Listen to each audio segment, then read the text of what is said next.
My name is Lisa, and I once believed my life was perfectly in order. I held a prestigious role as the head of marketing, shared a loving relationship with my husband, Ethan, and enjoyed the comfort of financial independence. Paying our mortgage on my own filled me with pride, adding to my sense of accomplishment. Family was central to our lives, with Ethan's younger brother, Brian, and their mother, Amy, as constant presences. After losing their father years earlier, the brothers' unwavering devotion to their mother was something I deeply admired. It was heartwarming and made me appreciate Ethan's dedication even more. Amy seemed to accept me at first. During family gatherings, she would chat with me about my work, often remarking with a nod, "Marketing, huh? Sounds important." Her comments reassured me that I was valued, and I felt welcome in Ethan's close-knit family. The early years of our marriage were filled with joyful weekends, festive holiday meals, and lively game nights. I fondly remember one Thanksgiving at Amy's house, where laughter and chatter filled the air, making me feel like I truly belonged.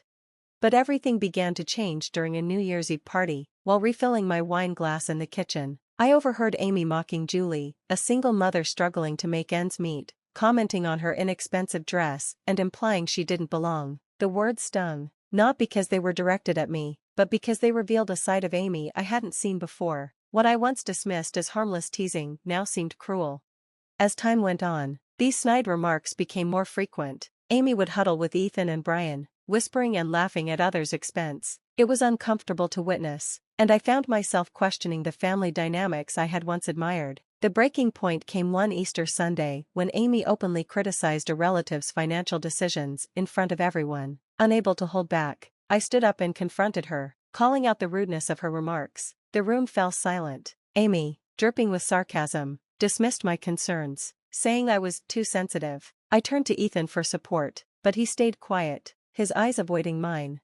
After that, family gatherings became unbearable. I often found myself alone, sipping my drink, while Ethan stayed by his mother's side. Occasionally, he'd glance at me with an apologetic look, but he never stood up for me. One evening, after yet another tense dinner, I confronted him. "Why can't you ever stand up to her?" I asked, my frustration spilling over.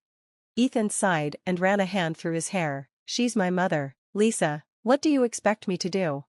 "I expect you to tell her she's being cruel. I expect you to stand by me," I said firmly, but he never did. Eventually, I started avoiding family events, coming up with excuses, work emergencies, migraines, anything to escape the judgment and cold stares. Just as I thought things couldn't get more strained, life took an unexpected turn. I was pregnant. When I saw the 2 lines on the test, my hands trembled. I called for Ethan, who rushed in, concern etched on his face. When I showed him the test, his reaction, a mixture of shock and tentative relief, gave me a fleeting hope that this baby might heal the growing rift between us. The pregnancy, however, was far from easy. I suffered constant nausea and dizziness, with the looming threat of miscarriage hanging over me. My health deteriorated to the point where I had to quit my job and go on bed rest. A rare complication caused my eyesight to worsen, potentially permanently. Through it all, Ethan seemed to drift further away. He came home late, or not at all, leaving me to face these challenges alone. The day of my C-section arrived sooner than expected due to my worsening vision, which made natural birth too risky. Lying on the operating table, I was consumed by a swirl of fear and anticipation, unsure if this new chapter would bring healing or only deepen the cracks in our lives. When I asked for Ethan after the surgery, the nurse informed me he had chosen to wait outside. The procedure itself went smoothly, and hearing my son's first cries was a transcendent moment. My heart overflowed with love and awe at this new life, but the joy was short-lived. Ethan eventually appeared in the recovery room, his expression clouded with discomfort and irritation. "Lisa, we need to talk. This isn't right," he said abruptly, his words cutting through my fragile state. He criticized the necessity of my surgery, dismissing it as unnecessary, and lamented that men shouldn't be present during childbirth, as it went against some outdated norm. His words struck a painful chord, leaving me stunned. Before I could respond, he stormed out, muttering that the hospital environment was too overwhelming for him. I lay there, reeling, not just from his words, but from the realization that the man I once loved deeply was no longer the partner I needed. The weeks that followed were a blur of sleepless nights and constant feedings. Ethan's presence became increasingly rare, and when he was around, his lack of support was glaring. One night, as our baby cried inconsolably, Ethan groaned from the bedroom. "Can you shut him up?" he growled. "I'm trying," I replied, exhaustion thick in my voice. He's teething. It hurts him. Ethan's patience was non-existent. All you do is focus on the kid. What about me? What about our sex life?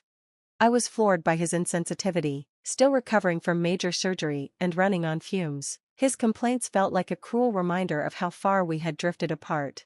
As the weeks turned into months, Ethan's dissatisfaction only grew. One evening, while I was soothing our 7-month-old, he announced, "You need to go back to work." I stared at him, shocked. "But the baby? We'll hire a nanny." He interrupted sharply, "We can't keep living like this. We need the money." Though I wanted to argue that our son needed me, and I wasn't ready to leave him, the cold resolve in Ethan's eyes silenced me. With a heavy heart, I began job hunting. Finding work with my compromised vision was challenging, but eventually, I secured a position at a smaller company, though the pay was far less than before. When I shared the news with Ethan, his reaction was predictably dismissive. "That's it?" he scoffed. "We're paying a nanny for this?" Tears stung my eyes. "I'm doing my best, Ethan. It's not easy with my eyesight," I pleaded. "Excuses," he muttered before walking away, leaving me crushed and alone in my efforts. This became my new reality. Mornings were a frantic rush to work, guilt gnawing at me as I left my son with the nanny. My days were a struggle, navigating my job with limited vision, and my evenings were a constant battle for my son's attention amidst Ethan's growing resentment. Time blurred together, days turned into weeks, and weeks into years. Before I knew it, 3 years had passed since my son's birth, each one marked by the strain of work, motherhood, and an ever-widening chasm between Ethan and me. I cherished my son deeply and found immense joy in witnessing his milestones. Yet, family gatherings remained a source of stress, especially due to Amy's behavior. She would play the role of the doting grandmother when others were around, but her disinterest was unmistakable. "Come to Grandma," she cooed in a syrupy voice, arms outstretched toward my son. Yet he clung to me, turning his face away from the woman he barely knew. Amy's expression soured, and her voice grew sharp. "What have you been telling him about me?" she accused. "You're turning my grandson against me."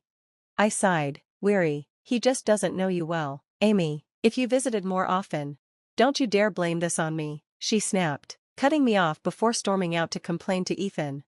Then, one ordinary Tuesday morning, my world tilted again. Holding a pregnancy test in my trembling hands, I stared at the positive result. My heart pounded with a mixture of fear and uncertainty. My first pregnancy had been so fraught, my health so compromised. Could my body handle another? As I pieced together the timeline, it dawned on me that I was already well into my first trimester. The decision, it seemed, had been made without my full awareness. With shaking hands, I dialed Ethan at work. "What is it?" he asked, his tone impatient. "Ethan, I began, my voice faltering. There was a pause before he replied dismissively. "Look, Lisa, I'm busy, we'll talk later. Just don't quit your job, okay? We can't afford that." The line went dead, leaving me staring at the phone, feeling lonelier than ever. Thankfully, this pregnancy proved less arduous than my first. The morning sickness was manageable, and my vision remained stable, allowing me to continue working. I was determined to support my growing family. Yet, as my belly grew, the distance between Ethan and me seemed to grow even more. He spent increasing amounts of time at his mother's house, often returning home late.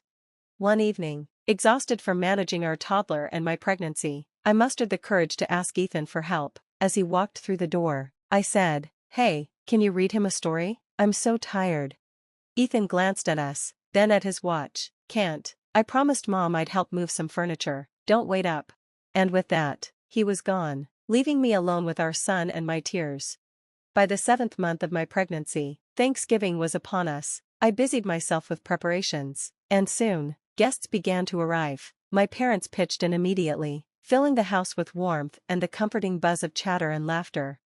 Just before dinner, the doorbell rang again. It was Brian, Ethan's younger brother, and he wasn't alone. "Everyone, this is Christine," Brian announced, introducing his fiancée. The room's mood shifted to joyous congratulations. Amy arrived shortly after, her eyes lighting up at the sight of Christine. Throughout dinner, Amy lavished Christine with attention, peppering her with questions about her job. "A manager at a national bank? How prestigious," Amy gushed, clearly impressed. Then, in a voice loud enough for everyone to hear, Amy said, "Christine here makes $220,000 a year." Now that's the kind of daughter-in-law I've always dreamed of, smart, beautiful, successful. Her words hit me like a slap, especially when she threw a pointed look my way and added, unlike some people, who can only pop out babies and breed poverty. The sting of her words cut deep, but I swallowed my pain, determined not to let her see me falter. I felt my cheeks flush with humiliation. My mother, sitting beside me, bristled, ready to defend me, but I gently placed a hand on her arm, silently urging her not to escalate the situation. Amy, sensing her advantage, continued with her voice dripping in faux sweetness. You know, she said, looking around the room, why don't we continue this lovely evening at that new restaurant downtown? My treat, of course. Before I could process what was happening, Amy, Ethan, Brian, and Christine were heading out the door. Ethan didn't even glance back. The festive spirit drained from the room, and soon, one by one, the other guests began to leave, offering polite but thin excuses. Only my parents stayed behind, their presence a silent show of support, yet I declined their offers to help clean up, insisting they needed to rest. After they left, I sank onto the couch, my tears falling unchecked. The silence of the house was deafening, broken only by my sobs. My hand rested on my growing belly as I grappled with the overwhelming reality of how my life had spiraled to this point. Hours passed. The sky began to lighten when I heard the front door creak open. Ethan stumbled in, reeking of alcohol and cigarette smoke. He didn't say a word, heading straight to the bedroom without so much as a glance in my direction. Shaking, I picked up my phone and mindlessly scrolled through social media, and there it was, photos of Amy, Ethan, Brian, and Christine at an upscale nightclub. They were all smiles, the caption cutting like a knife, best Thanksgiving ever with my real family. As my due date approached, a mix of excitement and dread weighed heavily on me. The doctors had scheduled another C-section due to the short interval since my last. I tried to focus on the arrival of our baby, but Ethan's growing distance loomed like a dark shadow over my thoughts. One cold winter afternoon, I noticed Ethan unpacking bags full of summer clothes. Confused, I asked, "What's all this?" "Just saw a good sale," he replied casually, avoiding my gaze. "Thought I'd update my wardrobe." Something didn't sit right, but with the baby's arrival so close, I pushed my suspicions aside. I had been diligently saving to cover the mortgage, bills, and even a babysitter for our 4-year-old. Thankfully, my workplace had approved 3 months of unpaid leave, but the weight of responsibility felt heavier than ever. Then, just 5 days before my scheduled C-section, chaos erupted. I was resting when Ethan and Amy burst through the door, urgency written across their faces. Following them to our bedroom, I watched in shock as Ethan hurriedly packed the new clothes. "What are you doing?" I asked, my voice rising with panic. "We're all going to Brian's wedding in Hawaii," Ethan replied curtly, tossing shirts into a suitcase. My heart pounded. "But my C-section is in 5 days. Who's going to take care of our son?" "You'll manage. You always do," Ethan said coldly, zipping up his suitcase with finality. Before I could argue further, Ethan and Amy were out the door, leaving me standing there, stunned and breathless. Reality crashed over me like a tidal wave. Frantic, I checked our joint account, and my heart sank. It was empty, every dollar I had saved was gone. With trembling fingers, I called Ethan. He finally answered, snapping, "What?" "The money, Ethan. All our savings, where is it?" I stammered, my voice barely steady. There was a pause before his cold laughter rang out. "We needed it for Brian's wedding gift. Don't be so greedy, Lisa." Then the line went dead.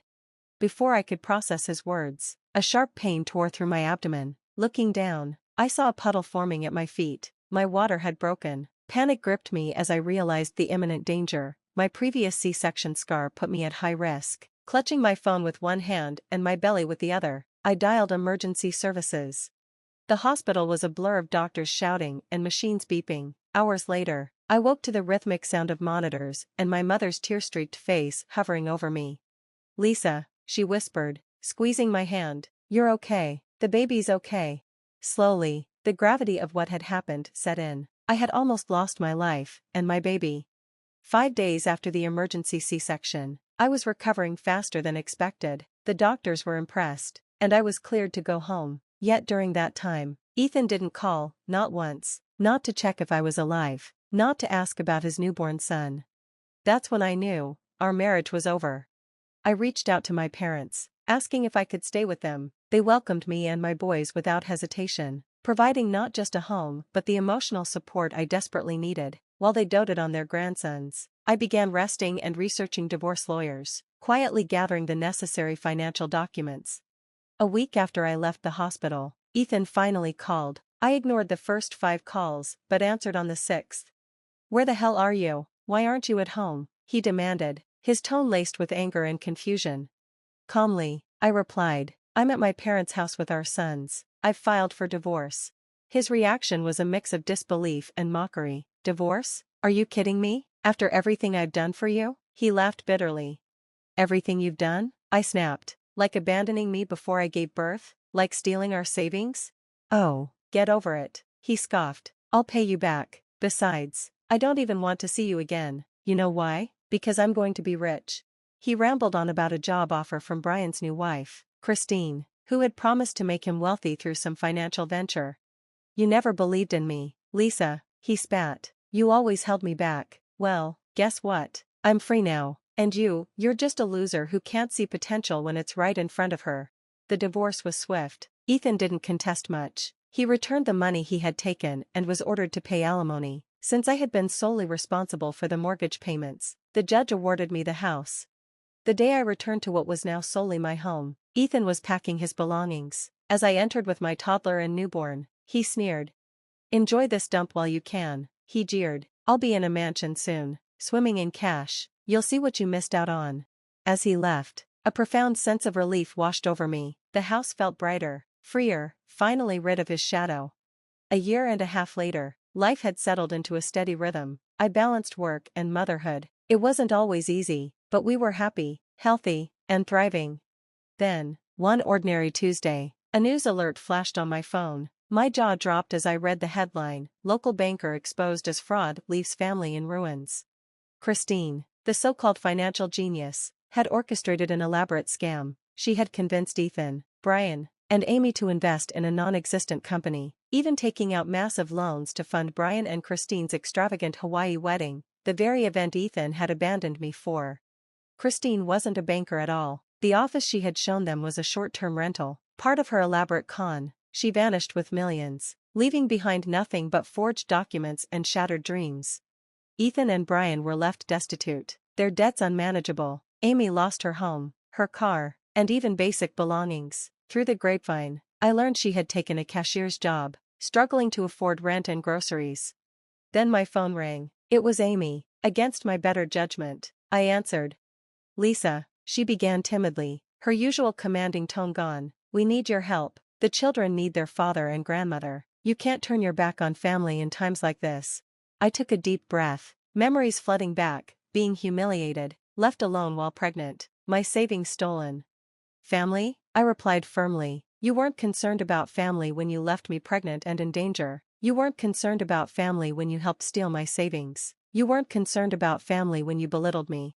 Amy tried to interrupt, but I pressed on. "I'm sorry for what you're going through, but I'm not responsible for the choices you, Ethan, and Brian made. My priority is my children, and I won't expose them to the instability you've brought upon yourselves. Please, don't contact me again." I ended the call and immediately blocked her number. As I set the phone down, a weight lifted from my shoulders. It was finally, truly over.